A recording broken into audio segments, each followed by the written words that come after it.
In today's video, I'm going to teach you how to add a timer to a Google Forms quiz. By default, Google Forms doesn't have a built-in countdown timer, but you can still create a timed quiz by combining Google Forms with a simple add-on or external tool. I'll walk you through the overall process so it's easy to follow, even if you've never done this before. First, open your Google form or create a new one for your quiz. Make sure you've added all your questions, answer options, and any images or media you need. It's best to finish the structure of your quiz before you add the timer, so you're not going back and forth making big edits later.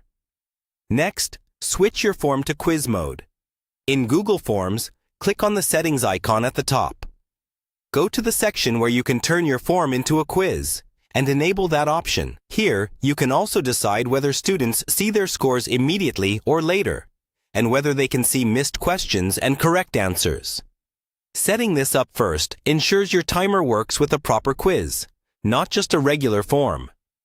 Now it's time to bring in the timer functionality.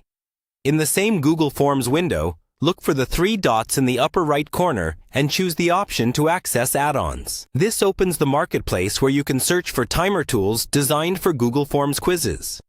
Search for a timer add-on, then choose one that has good reviews and clearly mentions support for quizzes or exams. Install the add-on and allow the necessary permissions so it can work with your form. Once the add-on is installed, open it from the puzzle piece icon or the add-ons menu in your form. From there, you'll usually see options to set the duration of the quiz, such as 10 minutes, 20 minutes, or longer, and whether the timer should start as soon as the respondent opens the form. Some tools also let you automatically submit or close the quiz when time runs out.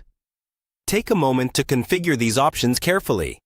Think about how long students reasonably need, and whether you want them to see the countdown on screen. When you're done, save your settings within the add-on. Before you share the quiz link with anyone, run a test. Open the form in a new window, pretend you're a respondent, and check that the timer appears, starts correctly, and behaves as expected when it hits 0. If something doesn't look right, go back into the add-on settings and adjust the time or behavior. Once everything looks good, you're ready to share your Google Forms quiz with a working timer.